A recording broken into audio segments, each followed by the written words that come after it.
Good day, everyone. Welcome back to Tech Leaders Unplugged. I'm Tullio Siragusa, your host. Today, I'm joined by Dmitry Shapiro at YouAI. Hi, Dmitry. Welcome to the show. Looking forward to speaking with you today. Thanks so much for having me. So, we're talking about the democratization of AI and particularly how expanding access to personalized AI will revolutionize everything. This is going to be a really interesting topic, especially as we talk about making it useful for the individual. We've had a lot of conversations on how it impacts businesses and changes and disrupts the technology industry, but I want to dig in and see how UAI is helping to democratize access to it. But before we do that, let's talk about how you got here. Let's get unplugged today. Dimitri, tell us how you got here and tell us a little bit about your company. Mm. Uh, in 1984, I went to the movie theater with my dad and saw a movie called War Games. And as I left the movie, I was like, I need a computer. And we were poor, we couldn't afford a computer, but my high school had a couple of Apple II computers. And so I spent the rest of my high school years from 14 onwards in that computer lab. And then went to college, got a degree in electrical engineering. I've never done a day of electrical engineering. I've always done software, and then had a long career now, including being the chief technology officer of MySpace Music. Spent 4 years at Google on the product side, actually working with 3 machine learning teams from 2012 to 2016. I built now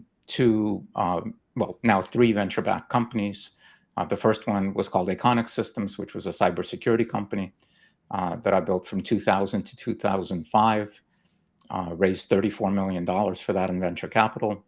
Then I built a competitor to YouTube called VEOH, V-E-O-H, from 2005 to 2010, raised $70 million for that, and then went to MySpace, went to Google, and then left Google in 2016 to found the company that is now UAI. And here we've raised $36 million so far. So I'm an old nerd.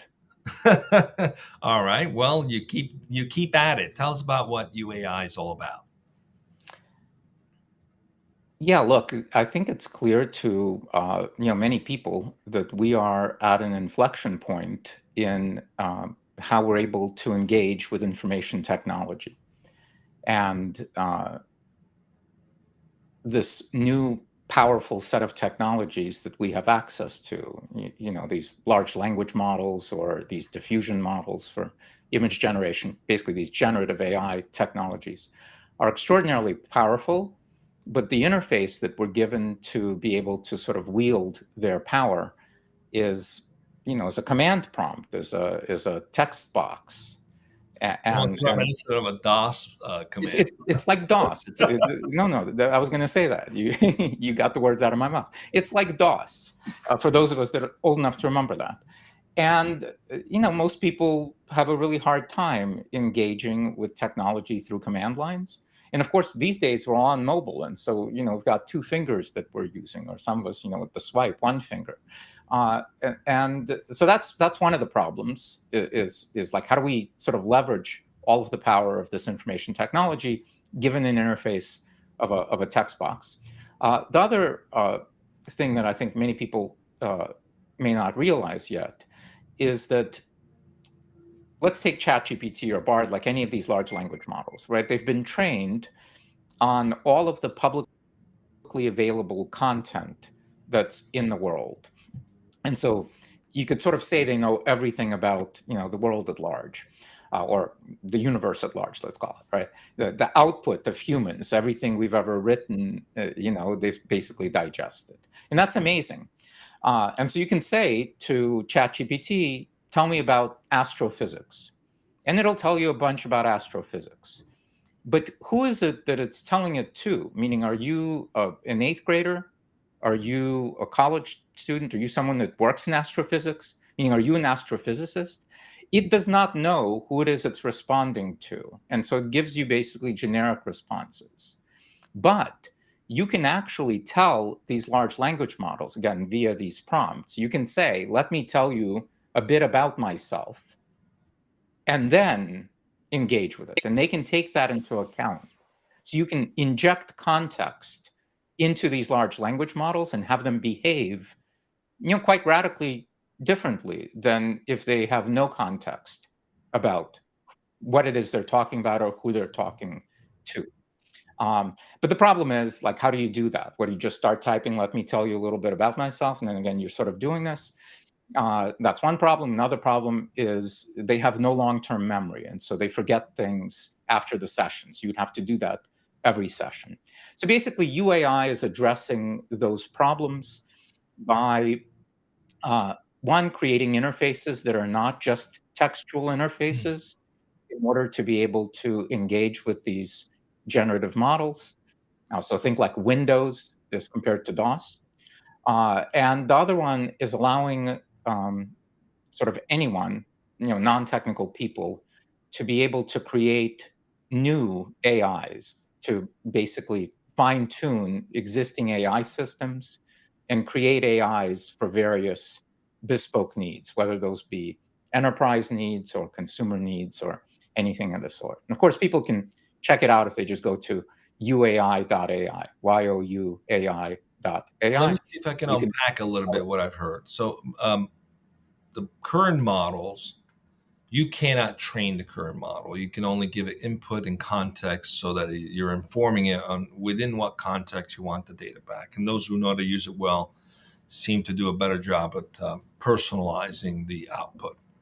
But what you're suggesting is that by democratizing this, I actually can inform the model something differently. And through that human to machine interaction, which is missing right now, it's really just a query.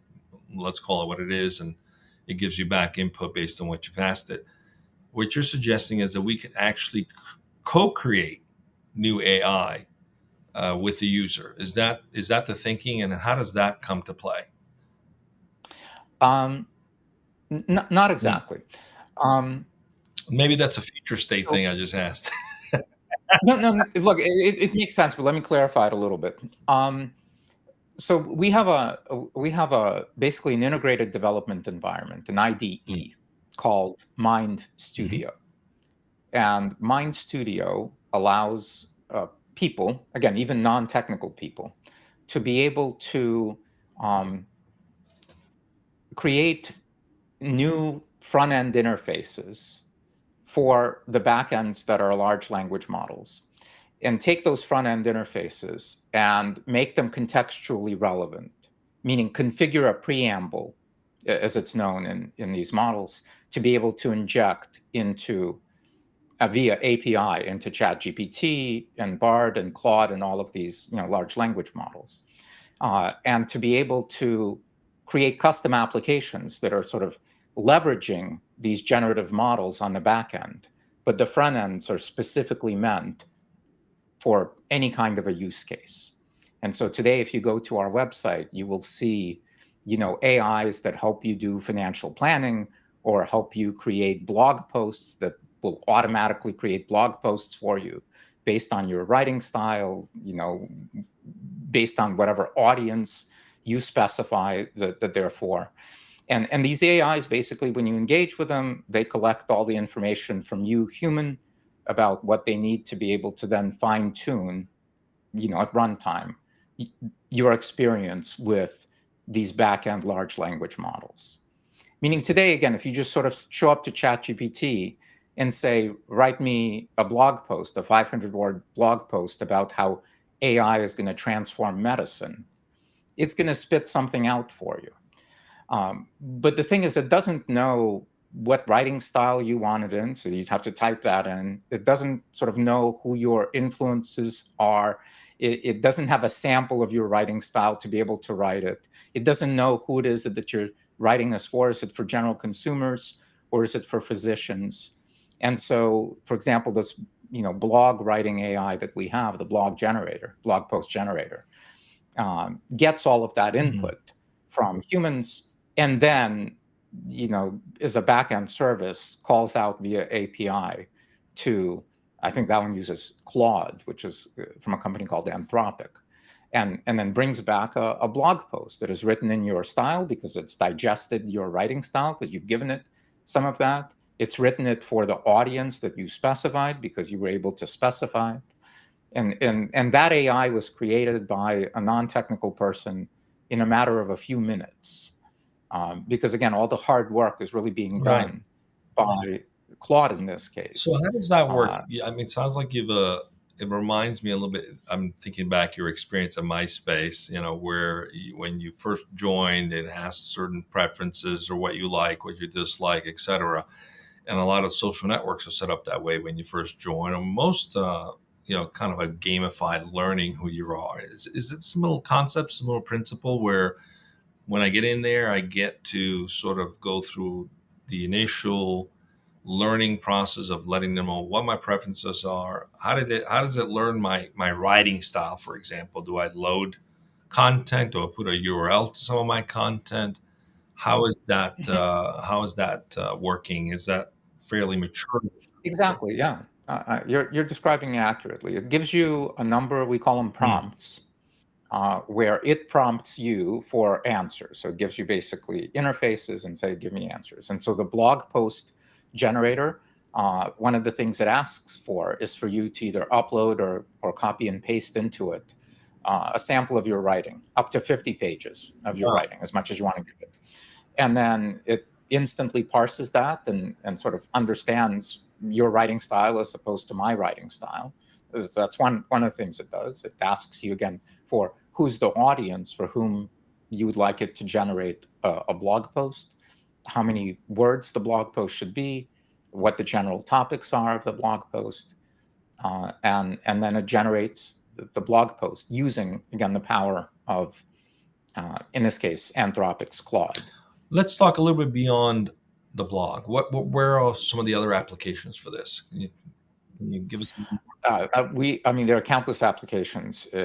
Anything you can imagine that can be built for any team or any enterprise or any consumer things. There's already, sort of hundreds of them that are at UAI.ai. There are things that are for entertainment purposes.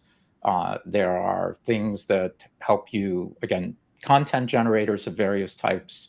There are things that are summarizers that will, these large language models are very good at being able to take a lot of content and summarize it. What about in the context of But some, learning? Is it also adaptable in terms of sharing content based on the user? How does that work? sorry, could you repeat When it that? comes to learning, for example, if I'm looking to understand something about astrophysics, we talked about that Hmm. earlier. Does it put it into digestible form based on who's making the inquiry? Yes. Interesting. Yeah, that's specifically where I'm going. Meaning, when you ask ChatGPT to summarize something, who is it summarizing it for? Is it summarizing it again for an elementary school student or a high school student or someone that is an expert in the subject that it's summarizing for? Unless you provide it with context on who it is to summarize for, it's going to give you generic summaries. But one of the apps that somebody created is a personalized summarizer. And so when you first load the summarizer, you have to train it. And train means answer its questions, engage with its prompts as it sort of queries you on who you are and what kind of summaries would be interesting to you. And then it's able to personalize its summarization specifically for the user. That becomes extraordinarily I'm powerful. thinking about some possible business applications, and two come to mind.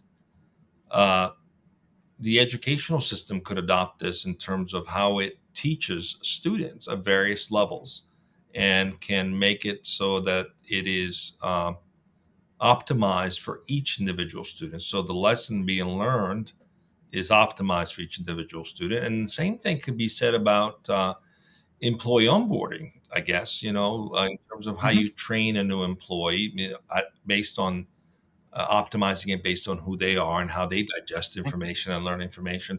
So, what's the disruption that this could introduce across learning and leveling up, for example, employees? Mhm. Because I think sometimes you have some really talented people who learn at different pace, and so it's a one size fits all now. You're training someone, here's the training. Some people will need to see it differently, to digest it differently. That doesn't mean they're not as smart as the other person. They just don't process the information the same way and end up failing. But this is kind of we talked about democratizing. It's really about equivalence. Where do Mhm. you see this really progressing in terms of enhancing the ability for people to be successful, whether they're learning or they're doing their job, based on who they are? How far away is that from reality in terms of adopting that? You know, at the, I think it's here now. wow. Yeah, we're starting to see these types of new ways again for us to engage with information technology. Um, I think you're spot on.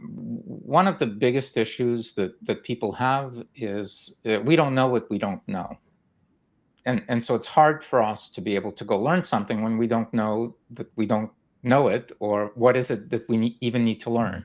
And so I think the opportunity of systems like UAI is to allow sort of AI to probe you, to figure out what it is that you don't know, and then to be able to fill that in for you on a personalized basis, to create on the spot, on the fly, completely personalized curriculum for everyone about everything on an ongoing basis.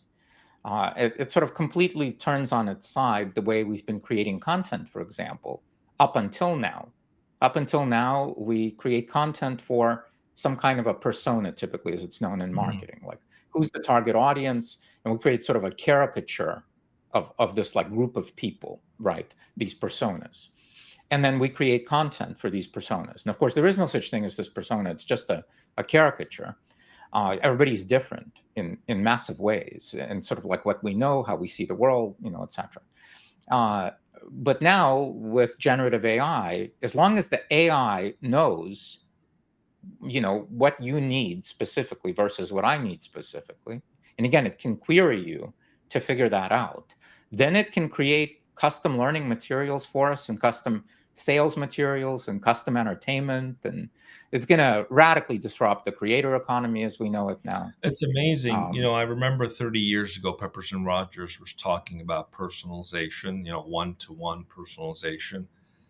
And it's 30 years later and it's beginning to actually happen. So, what I'm hearing is that there's also the possibility for the do it yourself projects where you go and look on YouTube how something is done. I mean, that's going to be something of the past, because I could actually do go to this AI, it knows me, and I could say I want to fix something in my car, right? And you'd be very mhm, specific, put the model of the car, and it can actually generate a tutorial on the fly on how to go do this. Is that what the promise of mhm. this is? Yeah, specifically for you. Right, right, I based on right, mechanical and skills or lack thereof. I mean, this is gonna, basically enable every single one of us to become a do-it-yourself expert to a certain degree. Is that kinda like for sure, whether people will want to do it themselves, that's a different that's a question, of separate course, of question. course. But yes, I am certain that most people don't yet realize the radical sort of change that we are all experiencing right now in our capabilities to be able to again leverage information technology. Like, I'm old enough to remember that if you wanted to find some information, you had to go to the library, right, or to a bookstore. And then we got the internet, and then we could sort of look things up, and we got search engines, and then we got Google, sort of the ultra search engine. We could find anything, and then find anything on our phones. Um, but and so there's a huge delta between going to the library and being able to look anything up on your phone. I think the delta between looking up anything on your phone and what we have access to now in the form of these generative AIs, uh, that's as large, and perhaps even larger of a delta in capabilities than we saw with the simple digitization of materials and access to it via search. This Again, today, what we're generally calling AI is a new set of technologies that will touch everything and radically transform the way we engage with each other as humans, the way we engage with the world around us, the way we engage with technology. And again, we at UAI are focused on making it possible for regular people to be able to create artificial intelligence, not just use artificial You intelligence. know, it's interesting when we think about how many industry the technology or the knowledge industry has impacted or disrupted. It's massive, and all of them have one thing in common. They've all moved to a self-service model. They've turned every user into an employee, right? The travel Mhm, industry, you don't need to go to a travel agent anymore. You do the booking yourself. So you've become your own travel agent. And even in banking, in investment, you've got tools. You can do it yourself. You don't need a broker. Some people still use the broker, but for the most part, you have the mhm, empowerment to do it yourself.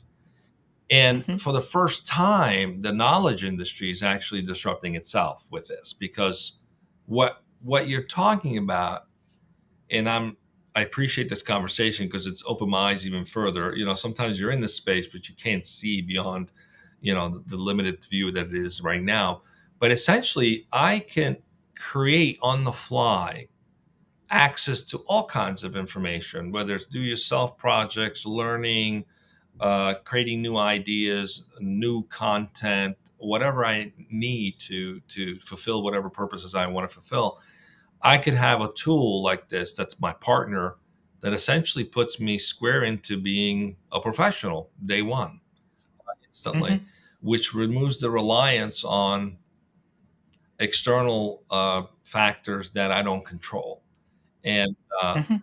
and so, how fast do you think the adoption of this will be across the board? Well, it depends on, I guess, if we're talking about sort of enterprise adoption, consumer adoption, and for what purposes. Meaning, it's already happening. Lots and lots of people are using, ChatGPT, Bard, Bing, like all of these sort of AI-enabled services to do things. There are lots of people creating graphics now with Midjourney and Stable Diffusion, and things of that sort. So I think we're seeing extraordinarily rapid adoption of this because, in a sense, we're sort of now been trained to understand that those of us that can, better leverage information technology to solve our own problems are going to have an advantage, competitive advantage, as we, do business or live our lives. But maybe if I could take a quick step back to this thing, that you were sort of describing, this agent, let's call it, that helps you fix your car. um, you could go to uai.ai right now, in the next hour, less than an hour, create such an agent and publish it and get a link and share it. And people that engage with that, this agent will be an auto mechanic in the form of an AI and will prompt them with diagnostic questions in order to understand what is wrong with their automobile and then help them make the changes. Now they still have to like turn the wrench, and go buy the parts. But creating the intelligence that does that for them, you can do that. You right now, you've never tried it before, but you can do it in under an hour. And then after that, you can do it in like 5 to 10 Brilliant. minutes. Because again, all the heavy lifting of like knowing how to fix an automobile, that's already in these large language models, because that's all been written and these models have already digested it. And now you can just create an interface so that regular consumers can show up and, call this Tullio's auto shop. And you've just created an AI that lets you do that. And then later you can create an AI that helps people plan their, meal prep for the week. Like, that's democratization of AI that we're talking about. And it's here now. Yeah, pretty impressive. Well, it's a brave new world. So we're looking forward to seeing how it all comes together. Sounds like UAI's got it dialed in. Definitely go check it out. It's uai.com. What's the URL? It's uai.ai. .ai. Awesome. Great. We'll have to check it out. Stay with me as we go off the air in just a second. Next week, we've got Andrei Girankov forgive me if I botched that up a little bit, who's the CIO, CTO, and digital transformation executive at Graystar. We're talking about technology, the tip of the iceberg, and what digital transformation executives need to know. So if you're still undergoing your digital transformation or on your digital journey, come join that conversation. That's going to be on Tuesday at 9:30 a.m., July 11th. See you all again very soon, and enjoy your weekend. Take care.